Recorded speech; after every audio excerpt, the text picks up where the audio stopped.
¿Qué tal? Mi nombre es Hernán Berní. Desde la Dirección de Educación Continua de la Escuela Superior de Artes de Yucatán les damos la bienvenida a esta tercera cápsula de la serie sobre el nacimiento del cine, en la que estamos explorando cómo se llegó a la invención del cinematógrafo, cómo fueron estos primeros años entre finales del siglo XIX y principios del siglo XX en cuestión de la cinematografía y quiénes fueron los personajes claves en la invención del lenguaje cinematográfico en esta primera época. En la cápsula anterior mencionábamos que el 28 de diciembre de 1895 fue la fecha en la que los hermanos Lumière hicieron la primera exhibición comercial de películas. Y uno de los asistentes de esa primera proyección fue Georges Méliès, de quien vamos a hablar en esta cápsula. Georges Méliès era mago e ilusionista y era director del teatro Robert Houdin en París. El mismo Méliès explicó en su momento cómo, al concluir la proyección, fue al encuentro de los hermanos Lumière con la pretensión de adquirir un cinematógrafo. Pero los Lumière no pretendían vender el cinematógrafo a nadie en ese momento. En ese tiempo, Méliès se dedicaba de tiempo completo a ser director y productor de teatro, a la vez que actor también.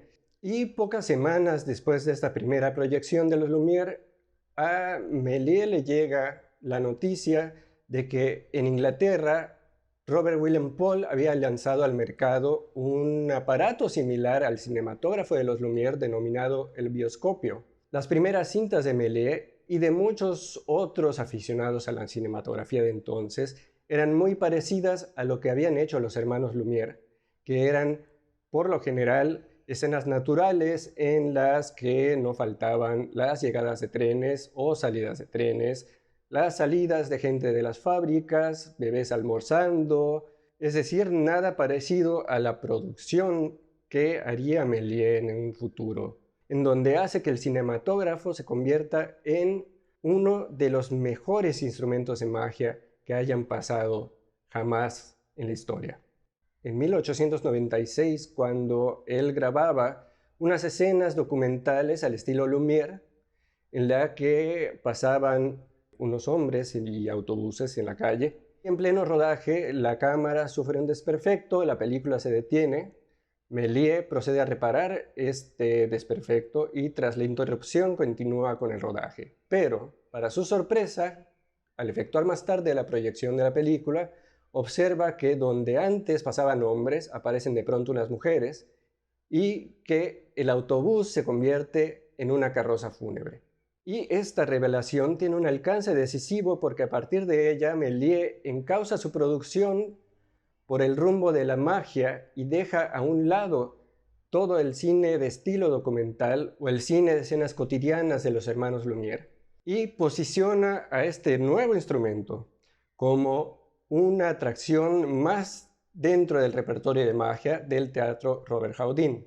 Es entonces cuando Méliès idea las escenas de transformación que dejaban boquiabierto al público parisino, y la primera de ellas es el escamoteo de una dama. Y para producir el efecto de la desaparición de la mujer en cuestión, Méliès detiene el rodaje por un momento para permitir que la mujer abandonara la escena y luego sigue rodando sin alterar la posición de la cámara. Este truco lo vemos muy simple, pero el efecto conseguido causa una gran impresión en el público y en Méliès, que al año siguiente comienza a repetir este mismo truco con otras cintas que combinan la desaparición con la sustitución. Esto ocurre, por ejemplo, en la película Fausto y Margarita, donde se transforma en el diablo. Y es entonces cuando Georges Méliès comienza a explorar todas las posibilidades de este nuevo juguete mágico y va descubriendo o intuyendo casi todos los trucajes que forman el patrimonio del cine moderno. Las maquetas, las desapariciones, las apariciones, objetos que se mueven solos, personajes que vuelan, sobreimpresiones, fundidos, fotogramas coloreados a mano.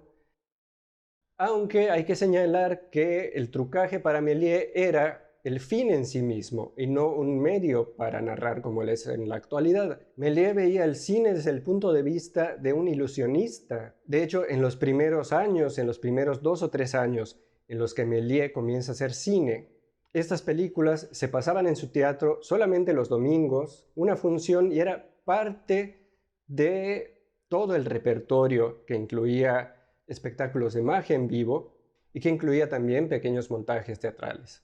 Y con esta necesidad de hacer cada vez más películas, Méliès decide construir en el jardín de su finca en Montreuil un estudio, uno de los primeros estudios de hecho, con el techo y las paredes de vidrio para aprovechar la luz solar, ya que no hay que olvidar que la película necesitaba de mucha luz, especialmente la película de aquellos tiempos, y ahí haría el papel de director, actor, operador, maquillista, decorador, carpintero y electricista. Georges Méliès se convierte en un cineasta muy prolífico. Además de su producción personal, que en ese momento, en los primeros años, eran películas muy breves, pero con mucha frescura, en las que se emplea, por ejemplo, en La Cueva Maldita, por primera vez la fotografía espiritista, que hoy conocemos con el nombre más exacto de sobreimpresión. O en El Hombre Orquesta de 1900 aparece multiplicado en las figuras de 7 músicos que simultáneamente tocan diversos instrumentos. Este efecto se consiguió con 7 sobreimpresiones sucesivas sobre un fondo negro. Por ejemplo, en otra película, El hombre de la cabeza de goma, muestra el experimento de un científico que consigue hinchar su propia cabeza hasta proporciones descomunales y que después, alarmado, la reduce nuevamente al tamaño normal. Otra película en la que hay transformaciones similares es El huevo mágico, en donde Méliès se transforma, gracias al fundido, en un esqueleto. Y en El melómano de 1903, la cabeza de Méliès salta a modo de notas musicales sobre un pentagrama formado por 5 hilos telegráficos. Y propuesto ya todo lo susceptible a ser inventado en el cine, Méliès lanza en 1897 un nuevo género cinematográfico, las actualidades reconstruidas, una aportación que le daba fantasía al periodismo gráfico y que se inicia con 7 episodios de la guerra greco-turca con un combate naval reproducido por Méliès con la ayuda de maquetas. Dentro de ese género se hizo muy famosa su serie pseudo-documental sobre el acorazado Maine y sobre todo el proceso Dreyfus, que fue reproducido meticulosamente en su estudio, aunque el más célebre de esos documentales fue el que representaba la coronación de Eduardo VII, que fue rodado con antelación al acontecimiento real y con la asesoría del maestro de ceremonias de Westminster. De esta manera vemos que las creaciones de Méliès son el fruto del encuentro de 2 técnicas distintas. Por una parte la del fotógrafo, que sería representada por el cine de los hermanos Lumière, y la del hombre de teatro e ilusionista, que es justo Georges Méliès. Y como hombre de teatro, sus películas suelen estar divididas en cuadros o escenas que están concebidas de acuerdo a los cánones del arte teatral de la época y que hacen progresar la narración. De este modo, la cámara permanece como un aparato inmóvil que reproduce fotográficamente lo que ocurre en el escenario. Y aunque su cine está basado en una sucesión de cuadros o escenas, todavía no podemos emplear el término montaje o edición para referirnos a la construcción de las películas de Méliès, ya que él ignoraba absolutamente las posibilidades de la continuidad. Esto sería descubierto por otros cineastas posteriormente. Aquí la originalidad de Méliès reside justo en la simbiosis entre los recursos teatrales como el maquillaje, la mímica, los decorados, la tramoya súper complicada, la división en actos y escenas, y los medios y trucajes de la naturaleza fotográfica. Esta concepción le lleva a emplazar siempre la cámara ante el escenario, ofreciendo el punto de vista de un espectador en platea perfectamente centrado, abarcando todo el decorado. En escena, los personajes entran y salen por el foro como si estuviesen representando una pieza teatral, y los decorados son propios de una puesta en escena en teatro. La interpretación de los actores en estas películas también estaba basada en la mímica y en la gesticulación exagerada del teatro, ya que Méliès y los cineastas de ese entonces todavía no comprendían que lo que pasaba en pantalla, a diferencia de lo que sucede en el teatro, no dependía de la lejanía de un espectador hacia el escenario. Y esta comprensión del cine le hace menospreciar el uso del primer plano, que solo emplea como un trucaje para agrandar objetos. Estas primeras películas de Georges Méliès tienen muchísimo éxito en los Estados Unidos también, aparte de Europa, y varias empresas como la Edison Company o la Biograph obtenían reproducciones ilegales de las películas de Méliès, las vendían por su cuenta, las pasaban también en sus propios cines o en las ferias, y los beneficios eran para ellos. Y para hacer respetar justo sus derechos, Méliès abre en 1903 una sucursal de su propia compañía, la Star Films, en Nueva York, y pone frente a ella a su hermano Gastón. A partir de entonces, por cada película tenía 2 negativos. Y con el éxito comercial que tiene Méliès en 1899, comienza a hacer producciones cada vez más complicadas. Por ejemplo, La Cenicienta, y que en 1900 sería el equivalente a lo que hoy llamamos una superproducción cinematográfica, con todo y que la escala industrial era mucho más modesta. Y no podemos dejar de mencionar la que posiblemente sea la gran producción de Georges Méliès. Sin duda es su película más famosa, y se trata del Viaje a la Luna, que se estrena en 1902 y que se basa en 2 novelas, una de Julio Verne, De la Tierra a la Luna, y Los primeros hombres en la Luna, de H.G. Wells. Además de las referencias literarias, varios académicos del cine sugieren que Méliès se inspiró también en otros medios, entre ellos la opereta El Viaje a la Luna de Jacques Offenbach y la atracción A Trip to the Moon en la Exposición Panamericana de 1901. Especialmente de esta exposición surge el encuentro con extraterrestres, con malformaciones que aparecen en la película, la excursión subterránea, la entrevista con el hombre de la luna, y de la opereta de Offenbach salen elementos como los astrónomos, con nombres pseudocientíficos, los telescopios que se convierten en barcos, y la tormenta de nieve en la superficie lunar.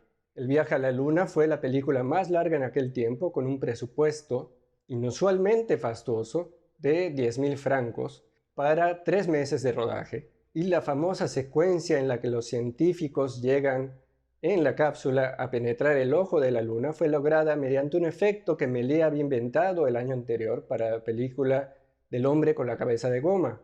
En este caso, en lugar de intentar mover su cámara hacia el actor, puso una silla sobre una rampa, con el actor cubierto hasta el cuello con terciopelo negro en la silla, y con una polea se le tiraba hacia la cámara. Aquí un empalme de sustitución permite a la cápsula aparecer de repente en el ojo del actor que interpreta a la luna, completando el disparo. Y aunque las películas de Georges Méliès eran mudas, como todas las películas de esa época, ya que todavía no se inventaba tal cual el cine sonoro, no estaban destinadas a ser mudas. Por eso se utilizaba la figura de un narrador que explicaba lo que iba sucediendo en pantalla con efectos sonoros y musicales a la vez. E incluso Méliès desarrolló composiciones originales para algunas de sus películas, aunque nunca ordenó de manera específica que para sus películas los exhibidores acompañaran a la película con la música que él había compuesto o desarrollado, sino con la música que tuvieran a la mano o que consideraran más apropiada. Esta fue una manera de trabajar de casi todos los cineastas de entre finales del siglo XIX y principios del siglo XX. A pesar del éxito del Viaje a la Luna, Méliès, a diferencia de lo que hacían otras compañías como la Pathé en Francia y otros rivales, vendía las copias de sus películas en lugar de rentarlas. Esto hacía que los exhibidores franceses no quisieran comprar esta película por su elevado precio. Incluso esa es la película con la que comienzan las graves dificultades financieras de Georges Méliès. El inicio de la decadencia del cine de Méliès comienza aproximadamente en 1906, cuando ya el cinematógrafo era un espectáculo popular con muchísimo éxito El hecho de que estas películas de Méliès de este periodo tuvieran un especial éxito en los niños, cuando el cine comenzaba a afianzarse entre los adultos, fue un primer síntoma de su declive. Y por otra parte, los exhibidores, que antes eran nómadas, que viajaban de feria en feria, comienzan a tener locales propios y de ahí nace una exigencia de una continua renovación de programas que la artesanía del cine de Méliès no estaba en condiciones de proveer. Sin embargo, sigue cultivando este gran espectáculo con películas caras y ambiciosas como 20.000 leguas bajo el mar, basada en la novela de Julio Verne, o A la conquista del Polo. Ya en 1911, y con cada vez menos recursos, Méliès tiene que aceptar la ayuda financiera de su rival, que era Charles Pathé, con la garantía de su estudio y del teatro Robert Houdin. De hecho, Pathé se hubiera apoderado tanto del teatro como del estudio de no haber sido por el estallido de la Primera Guerra Mundial, que paraliza toda la acción judicial, al tiempo que Méliès desaparece sin dejar rastro. Y no se supo más de él hasta que a fines de 1928 un periodista identifica a Méliès convertido en un anciano de barba puntiaguda vendiendo juguetes y dulces en la estación de trenes de Montparnasse. La noticia sale en los periódicos y se organizan homenajes, y se intenta reparar el olvido en el que había caído durante 14 años el fundador del espectáculo de sombras animadas. Aunque ni los aplausos, ni los discursos, ni los homenajes, ni las condecoraciones resuelven los problemas económicos de Méliès, que seguía abriendo su puesto de juguetes y dulces hasta el día de su muerte, el 21 de enero de 1938. Aunque Georges Méliès rodó más de 500 películas, actualmente se conservan aproximadamente 200, y esto se debe a que los negativos originales fueron destruidos cuando comienza la Primera Guerra Mundial por la Armada Francesa, en un principio para usar la plata que contenía el celuloide para el armamento, y posteriormente esta misma plata se usa también para fabricar tacones para zapatos de mujer.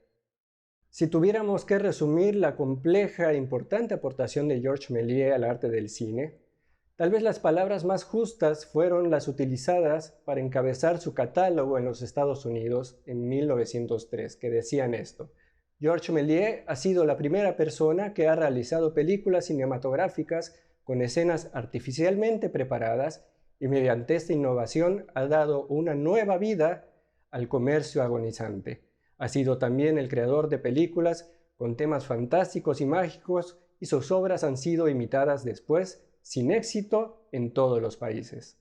En efecto, si Edison fue quien primero hizo una impresión de la película cinematográfica, y los Lumière fueron quienes hicieron posible su proyección sobre un lienzo, a Méliès le cupo el mérito de crear con ello una nueva forma de espectáculo popular, incorporando al cine la puesta en escena de origen teatral.